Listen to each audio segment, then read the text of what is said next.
Niayes Actu.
Monsieur le représentant de l'État,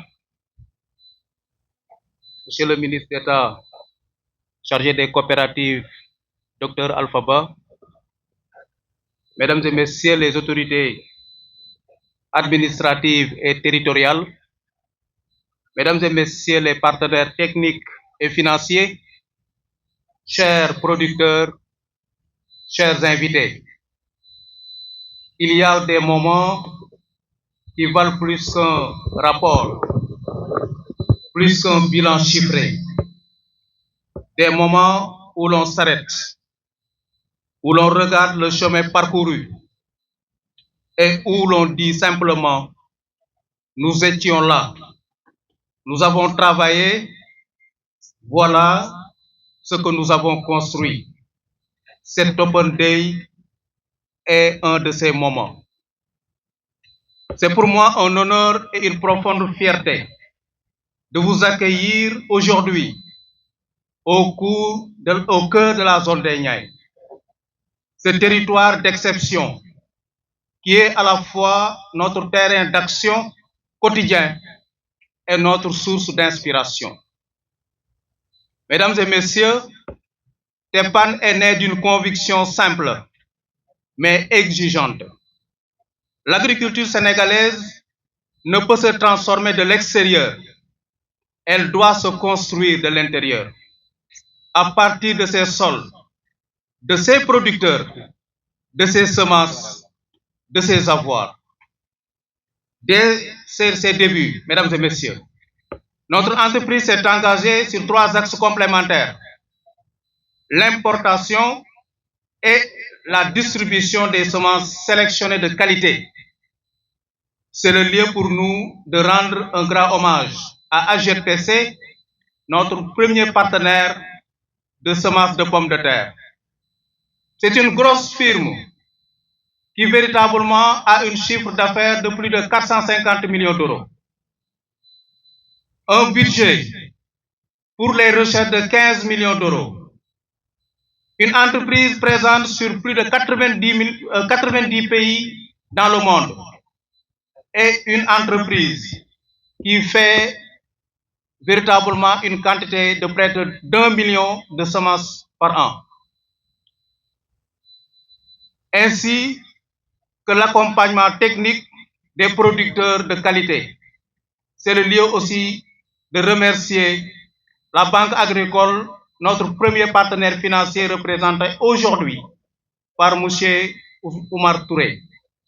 mais également et progressivement le développement d'une production locale de semences adaptées de nos sols, de nos climats et de nos réalités. Cette trajectoire n'a toujours pas été linéaire. Elle s'est construite dans un environnement exigeant, fait de contraintes structurelles et de marchés instables. Mais elle s'est aussi nourrie d'une conviction jamais démentie. Là où d'autres voient des obstacles, nous avons choisi de voir des opportunités de structuration. Aujourd'hui, mesdames et messieurs, TEPAN ne se définit plus seulement comme une entreprise commerciale. Nous nous inscrivons dans une dynamique structurelle durable de la filière horticole, avec l'ambition d'en être progressivement l'un des acteurs de référence. Mesdames et messieurs, permettez-moi de rappeler quelques réalités que vous connaissez bien, mais qui méritent d'être redites ici, en ce moment même. La zone des Niayes est l'un des principaux bassins de production horticole du Sénégal. Elle bénéficie de conditions naturelles remarquables, des sols fertiles, un microclimat tempéré par les alizés maritimes, une nappe phréatique accessible et une position géographique stratégique à proximité immédiate des grands centres de consommation. Ces atouts font des Niayes un levier déterminant pour la sécurité alimentaire nationale, pour le développement économique local et pour l'emploi des jeunes et des femmes de cette zone. Mesdames et messieurs, ce potentiel reste partiellement sous-exploité. Plusieurs défis structurels persistent. Une dépendance encore forte aux semences importées, des difficultés d'accès au financement pour les petits producteurs, des pertes post-récolte liées aux insuffisances de stockage et conservation, et une organisation de circuits de commercialisation encore perfectible. C'est précisément dans ce contexte que TEPAN a choisi d'intervenir, pas en observateur, mais en acteur engagé avec une approche structurée de long terme. Mesdames et messieurs, nous avons depuis longtemps la conviction que la transformation durable de l'agriculture ne peut être portée par un seul acteur. Elle repose sur une synergie entre des acteurs au rôle distinct, mais complémentaires. L'État joue un rôle fondamental. Il régule, il oriente,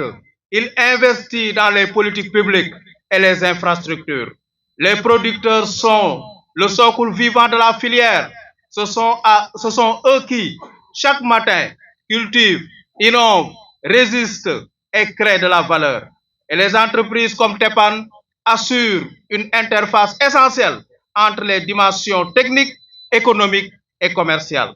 Dans cette dynamique, mesdames et messieurs, honorables invités, TEPAN s'efforce de jouer un rôle structurant, faciliter l'accès à des semences de qualité, accompagner les producteurs dans l'amélioration de leurs pratiques et contribuer à la mise en place de circuits de valorisation plus performants. C'est une approche qui demande de l'humilité parce qu'elle suppose d'écouter avant de proposer et de la persévérance parce que les changements structurels ne se mesurent pas en semaines mais en saison. Mesdames et messieurs, aujourd'hui, nous pouvons commencer à mesurer les effets tangibles de notre engagement. Sur le plan agricole, 500 producteurs accompagnés à ce jour dans la zone des Niayes, 5000 tonnes de semences sélectionnées distribuées depuis notre création, 2000 hectares couverts par nos programmes d'accompagnement et des améliorations mesurables de la qualité de production et de la maîtrise des cycles de production. Sur le plan économique et social, 40 emplois directs et indirects générés par nos activités, une sécurisation progressive des revenus de production partenaires et l'insertion des jeunes dans les métiers agricoles parce que l'avenir de cette filière se joue aussi là. Pour ne pas être très long, ces résultats sont encore en construction. Elle ne se prétend pas avoir tout résolu, mais il témoigne de la pertinence d'une approche intégrée qui place le producteur non pas comme bénéficiaire passif, mais comme partenaire actif de la transformation. Mesdames et messieurs, l'Open Day que nous organisons aujourd'hui n'est pas une célébration, mais une invitation. Une invitation à voir ce qui est fait, à comprendre comment nous travaillons et à réfléchir ensemble sur ce que nous pouvons bâtir. Dans les années à venir, TEPAN envisage de renforcer la production locale de semences adaptées à nos conditions agroécologiques, investir dans des infrastructures de stockage et de conservation pour réduire les portes peste-récolte, développer des partenariats structurants entre les acteurs publics et privés et élargir notre accompagnement à plus grand nombre de producteurs, notamment pour les jeunes et les femmes. Ces perspectives rejoignent une ambition plus large portée par ces politiques nationales, contribuer à la progression, à une agriculture souveraine, plus compétitive, plus inclusive. Une agriculture qui nourrit notre pays, valorise nos territoires et crée de la dignité. Mesdames et messieurs, avant de conclure, je voudrais adresser ma profonde gratitude à plusieurs personnes, aux autorités pour leur présence aujourd'hui et pour la confiance qu'elles témoignent pour notre démarche, aux partenaires techniques et financiers pour leur engagement à nos côtés. Sans vous, ce que nous construisons serait fragile. Aux équipes de TEPAN pour le travail quotidien, souvent discret, toujours essentiel. Et surtout aux producteurs et aux productrices et producteurs de cette zone, à ceux qui se lèvent avant l'aube, qui connaissent leurs parcelles comme leur propre visage, qui résistent aux aléas climatiques et aux incertitudes du marché. Et c'est pour eux que nous travaillons, c'est grâce à eux que nous progressons. Mesdames et messieurs, honorables invités, chers supports, TEPAN n'est pas seulement une entreprise agricole, c'est un projet de territoire, c'est un projet de filière, c'est un projet de génération. Nous savons que la route est encore longue, nous savons que les défis sont réels, mais nous savons aussi que quand les semences sont bonnes, comme nos chers partenaires de AGPC français et hollandais, quand l'accompagnement est solide, quand les acteurs travaillent ensemble, la terre finit toujours par répondre. C'est ce projet que nous portons, c'est cette conviction qui nous ressemble ici aujourd'hui. Je vous remercie de votre aimable attention et vous souhaite une très bonne journée de partage et de découverte. Merci beaucoup. def sant ak ngërëm ci suñu kilifa gi toog suñu wet tey muy le ministre Dr Alpha Ba, secrétaire d'État chargé des coopératives. ñu di ko dalal jàmm fii ci toolu TEPAN waaye ñu di ko dalal jàmm fii ci zone des Niayes. di ko sant bu baax ci déplacement am ak service yi nga xam ni yépp ñoo jógee ministère de l'agriculture, ñu man ci limite la DEHORT, la direction de l'horticulture, waaye aussi man ci lim ay partenaires yi nga xam ni ñoo ànd liggéey bi lu ci mel ni la banque agricole te ki nga xam ne moom mooy monsieur Touré jiite ko fii ci région de Thiès waaye ñu beral nuyoo bu baax suñu partenaires yi nga xam ne ñoo jógee à l'étranger muy waa AGETPC ni ma ko waxee léegi nga xam ne mën nañoo wax fii ni ñoom ñooy entreprise semencière bi nga xam ne moo ëpp doole ci àdduna bi ndegam entreprise yi gën a mag ñu leen di tudd fii ci réew mi li ñuy indi ci li ñuy def ci production matul 40 000 tonnes mais ñoom li ñuy produire mat na 1 million de tonnes de semences à travers le monde ak ay recherche yu ñuy def yu am solo pour méngale seen liggéey bi ñuy liggéey ci semences yi ak li nga xam ne mooy climat yi ñuy fekk ci dëkk yu ni mel waaye noonu la ñuy remercier bu baax aussi suñu xarit suñu mag Mansour Gueye muy GOPA nga xam ne liggéey bi yëpp ñun ñoo ko ànd tey je témoigne ici que taxawaay bi nga xam ne am nañ ko AGETPC c'est grâce à lui que ñu am cette relation avec AGETPC mënuñu daaneel te nuyuwuñu sant ñu suñu mag Matar Tall sa tur na nga xam ne waa zone des Niayes xam nañ ko bu baax a baax li ñu ko xam nag ci lu baax rek lañ ko xam mooy naka la ñuy defee pour taxawu baykat yi ci li nga xam ne mooy les semences de pomme de terre waaye taxawaay yi nga xam ne aussi am na ko ci ay engrais ak yeneen yu ni mel kon Matar da nga xam ni sa kër nga ñëw tey sa rakk nga seet si waaye véritablement zone des Niayes bi yëpp amel nañ la njukkal ngir taxawaay bi nga xam ne am nga ko au niveau de la zone des Niayes may wax baykat yi ne leen ñun taxawaay bii ñu am tey andi ko fii dañu ci bëgg a wone taxawaay bu baykat yi am ndax bu leen fàttali zone des Niayes mooy le pionnier de l'horticulture sénégalaise bu ñuy wax bassin arachidier dañuy tudd Kaolack dañuy tudd Fatick waaye bu ñuy wax bassin horticole dañuy tudd zone des Niayes boobu nag nga xam ne ba ñuy commencé bay fii ñoo fi njëkk a bay pomme de terre ñuy def ko ay ati at waaye tey jii gis nañu ni am na ay sooxite yu baree bari yu am moo tax ñu andil leen kilifa gi ngir la nga xamante ni nii moom mooy suñu jooy ak suñu taxawaay mu gën koo bàyyi xel ndegam ñoom bàyyi nañ ko xel bu baax a baax mais ñu gën koo bàyyi xel ndaxte kat bu dee pomme de terre ñun ñoo ko jëkk a def ci réew mi te bu ñu xoolee production totale mënuñu dépasser 50 000 tonnes alors que ministre bi dégg nañ ko barki démb le docteur Bouba Diagne moo wax ne liggéey nañu lu toll ci 250 000 tonnes kon nag na ngeen xam ne yéen waa zone des Niayes njaw doxe na aw xambin kon war nañu gën a taxaw gën a liggéey ngir li nga xam ne mooy production nationale bi état bi soxla ñun ñu di ci def li nga xam ne moom la ñu war a def loolu moo tax en plus du fait que ñu nekk ay importateurs ñu ne nañ dugg ci production bi wane yoon ba nga xam ne baykat yi zone des Niayes dinañ gën a bàyyi xel ni liggéey yéen daan liggéey bu njëkk nga xam ne amul woon mécanisation amul woon machine amul dara nañu ko gën a defaraat ba nga xamante ni nii dinañ mën a liggéey ci ay machine waaye dinañ mën a liggéey ci véritablement ci nouvelle technologie ba rendement yi ñu war a am mu yokku waaye rendement yi ñu war a am aussi mu nekk yoo xam ni mucc ayib lay doon monsieur le ministre ñu ngi lay tàllalaat loxo bu baax di la sant bu baax di la gërëm di la wax ne baykat yi jàmbaar lañ waaye soxla nañu ndimbal ci matérialisation ci li nga xam ne mooy matériel agricole waaye soxla nañu dimbal ci li nga xam ne mooy bu ñu demee ba ñoral la mise en marché ñu taxawaay bu mucc ayib ngir baykat bu bay mën a jaay pour mën a dund donc loolu mooy suñu taxawaay ñun en tant que jeune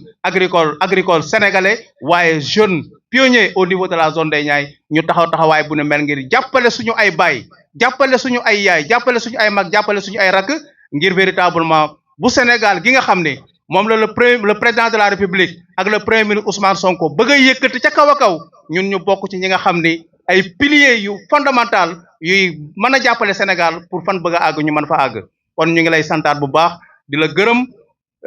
def na effort bu mag ngir mën a déplacer wu ñëw dafa bari woon ay programme mais fexe na ba ñëw fii ci zone des Niayes ndax gis na ni wax dëgg yàlla taxawaayu zone des Niayes rafet na ci mbay mi moo tax présence am mu ñëw bokk ak ñun journée bi ñu koy sant bu baax di ko gërëm ñu leen di wax ngeen ñaanal ko bu baax a baax ñaanal le premier ministre Ousmane Sonko ñaanal le président de la République ngir Sénégal li ñu bëgg ci Sénégal ñu mën koo am ndax suñu njariñ kese la salaamaaleykum wa rahmatullah jërë ngeen jëf.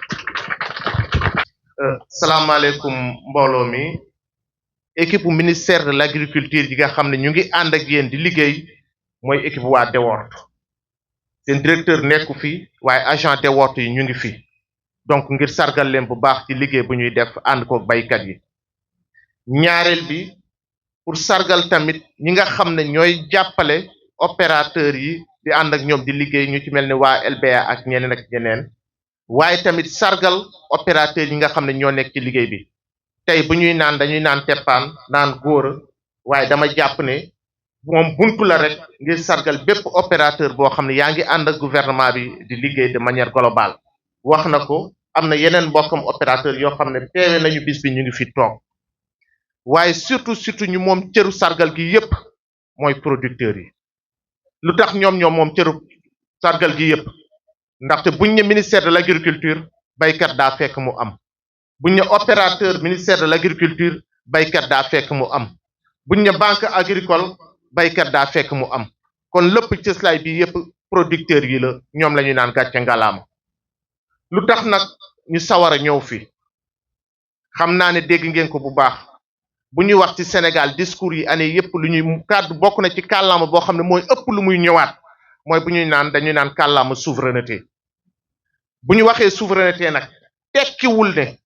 dañuy tëju suñu biir bàyyi ñépp waaye souveraineté lu muy tekki mooy lan la ñu mun a jëlee ci biti boole kook lu ñuy am fexe tabax loo xam ne day doon suñu njëriñ ñun Sénégal waaye bu keneen ku ci mun a njëriñu tamit njëriñu ci loolu lay souveraineté tekki te souveraineté boobu ni boo ko xoolee tey jii ni àdduna bi ñëppaa ngi tiit lu tax tiitaange gi surtout lu jëm ci wàllu mbay pour ñuy seetaan lu xew ci àdduna bi mooy jafe-jafe yu am di xeex bu am diggante Iran ak Israël ak États-Unis ñëppaa ngi baykat yëpp àdduna yëpp a tiit lu tax ñu tiit ndaxte ñëppaa ngi naan ndax dinañ mun a am engrais wala duñu mun a am engrais ndaxte lu bari luy defar ci engrais yooyu bitim réew lay jóge donc loolu lu muy firnde rek mooy bu fekkoon am nañu cëslaay yoo xam ne jëlee nañu xam-xam bi wala mën-mën bi bitim réew ba fexe ànd ak ñu ko mën ñu samp ko fii nii ci réew mi loolu li ni mel bu amoon tey duñ ci am tiitaange waaye répp teewu lépp a ngi tiit dafa mel ne nag lu jëm ci wàllum semence te loolu dégg naa foog naa ne yéen baykat yépp da ngeen di dégg saa su ne monsieur le ministre gouvernement bi di ko wax ministre Mabouba docteur Mabouba Diagne di ko wax man ma koy wax kenn ak keneen di ko wax naan nañu fexe ba suñuy semence ñu koy produire au niveau local produire suñuy semence au niveau local nag tekkiwul ne duñu ànd ak ay boromi xam-xam wala ñoo xam ne ay entreprise yoo xam ne am nañu xarañteef bi ñu ànd ak ñoom liggéey ndaxte ñoom seen bopp sànq ci discours góor wax na ko nee na dañuy def lu bari ci recherche et développement boo déggee ñuy def recherche et développement nag loolu mooy lu ñuy firnde bëgg nañu produit bu ñuy jaay mu méngoog zone fu ñu koy jaayee ba ñu mun ko jëfandikoo bu am solo donc tey bu ñu demee ba am collaboration ak TEPAN ñu fi def ay zone d'expérimentation pour tester seen semence pour Sénégal par di ko produire fii nii ñoom dinañ ci gis seen bopp góor dina ci gis boppam baykat yi nañ ci gis seen bopp Sénégal na ci gis boppam waaye lu ci ëpp solo waxuma la sax Sénégal mun na doon buntu pour ñoom ak góor ak TEPAN pour ñu mun a jaay ci yeneen réewu Afrique yi te loolu mooy gis-gis bu ñu war a am def nañ fi loo xam ne au minimum duñ ne lépp mote na waaye def nañ suñu kéemtulaay kàttan ba saa su ne rongo ñu baykat du tuur waaye nag nit ki yenn saa yi nit ak bëgg-bëggam borom bi kay dogalam yenn saa yi lépp du mote waaye bu motewul tamit surtout yéen baykat yi dañ leen di ñaar rek ngeen mun a comprendre xam ne du ñàkk yéene du ñàkk yëg-yëg du ñàkk leen bëggal loolu waaye daa fekk ne yenn saa yi réew mi mooy toll foo xam ne lu ñu yor motewul lépp te ku ci nekk dañ ko ci war a compar rek waaye bu desoon ba ci état bi rek parce que boo jëlee document état bi dañ ne axe principal fu ñu bëgg a teg ba réew mi génn ci ndóol bu mu nekk ci mbay lañ ko bëgg a appuyer donc lu ñu def ci mbay mi mun naa wax ne defuñ ko ci beneen secteur waaye dafa fekk ne rek munuñ jël gafak réew mi yépp xëpp ko ci mbay mi bàyyi ñeneen ñi moo tax yenn saa yi ngeen soxla lenn mu bañ a mote waaye bu motewul tamit jàpp leen du bañ leen a yëg du bañ leen a yéene waaye yoon la mel suñu kër yi sax noonu la mel yoon bu ngeen teg buñ leen sant bu ngeen fa tegee seen tànk mooy maanaam fexe lëkkaloog ay entreprise yu am xam-xam am mën-mën fexe liggéey fii ci biir Sénégal le gouvernement sera à vos côtés et vous accompagnera nous ne demandons qu'une chose c'est des partenariats gagnant-gagnant nous parlons de souveraineté mais nous ne nous enfermons pas pour nous la souveraineté doit signifier que les entreprises sénégalaises doit pouvoir travailler avec le savoir-faire et les compétences extérieures pour se renforcer, pour l'intérêt des entreprises sénégalaises, mais aussi pour l'intérêt de ces entreprises. J'ai l'habitude de dire que le Sénégal est une opportunité et une porte pour l'espace CEDEAO, mais pour l'Afrique de manière entière. Donc, considérez que travailler avec les opérateurs sénégalais, c'est au-delà des opportunités au Sénégal, c'est saisir les opportunités en Afrique de l'Ouest. Donc, nous sommes pour ces types de collaboration, parce que le Sénégal reste ouvert à tous ces types d'entreprises qui collaborent avec nos entreprises. Pas plus tard qu'hier, je disais à Matar Tall, il faut que nos opérateurs arrêtent d'être des commerçants pour être des industriels. Arrêtez d'être des commerçants pour être des industriels. Suñu opérateurs yi dañoo war a bàyyi nekk ay commerçants yor boutique ndaxte jël semence jaay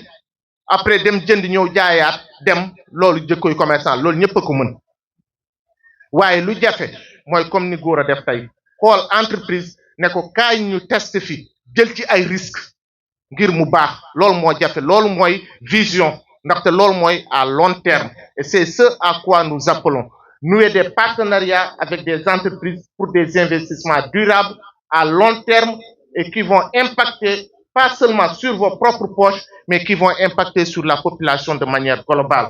Et ce sont à ces types de collaboration que nous appelons les opérateurs sénégalais et les entreprises qui travaillent avec elles. Et soyez rassurés et assurés de la disponibilité et de l'accompagnement du gouvernement sénégalais.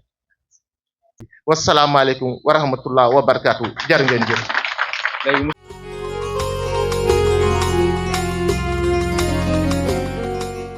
waaw asalaamaaleykum mbooloo mi ñu ngi nuyu mbooloo mi teew yëpp di ñaan yàlla nañ yàlla boole defal jàmm xëy na ñëw naa fi mais ànd naa ak sama kilifa muy Mor Niang yor APMK bi nga xamante communicateur bi ñoo ko bokk comme ni nga xamante ni bi tam noonu la ko góor a waxee noonu la demee parce que góor mi rakk la doom la jarbaat la bi muy démarré liggéey bi itam dafa ñëw seet si ñu man mii ci ñoom doon seet si tey man maa ci gën a nekk xale maak samay mag ñoom ñu ko ci kër ga ñëwuñu man maa leen ñëwal bi mu ñëwee tam wax ñi li nga xamante ni mooy objectif am ci li mu xalaat ci mbay ak fi mu war a yóbbu mbay ak li war a nekk ak mbay laaj suñu xalaat dañ kaa wax suñu xalaat te ñun jànguñu mais moom jàng na mais suñu xalaat jël na ko boole ko ci biiram jàngam loola tam ba mu ko commencé doxal ak léegi amutul benn yoon boo xamante ni bii delt na ci ginnaaw parce que lu tey lii wane na loolu parce que am na fu mu ñu fekkoon te moom mënuñoo wax ni yéen bàyyi leen fii am na fu ko gën mais kon nan la war a def daa war a essayer ji loolu wan ñu ni lii kat yaakaar naa ni moo gën loola su ko defee ñu teg ko bët gis ka su ko defee dugg ci day yomb mais am na loo xam ne soo ko gisul suñ la koy wax te mu rëy ci yow dëgg-dëgg ba du yomb mais nii góor a def tey ñun ñëpp mën d'accord nañ ni lii góor a def tey ñun ñii suñ ci toppee njaboot gi topp ci fi ñu bëgg di ko dégg dinañ fa àgg kon loolu ñun am nañ ci contentement bu baax am nañ ci fierté am nañ yaakaar ci moom itam xanaa temps bi moo xaw a gàtt rek moo tax dañuy ko dagg kàddu yi mais nag kàddu yi du samay kàddu man rek kàddu Sonde Ndiaye bi yëpp la mais daal góor a daal vraiment taxawaay bi mu taxaw moom macha allah yàlla na ko ci yàlla gën a jàppale ngeen baal wax jërë ngeen jëf. Ndiaye Actu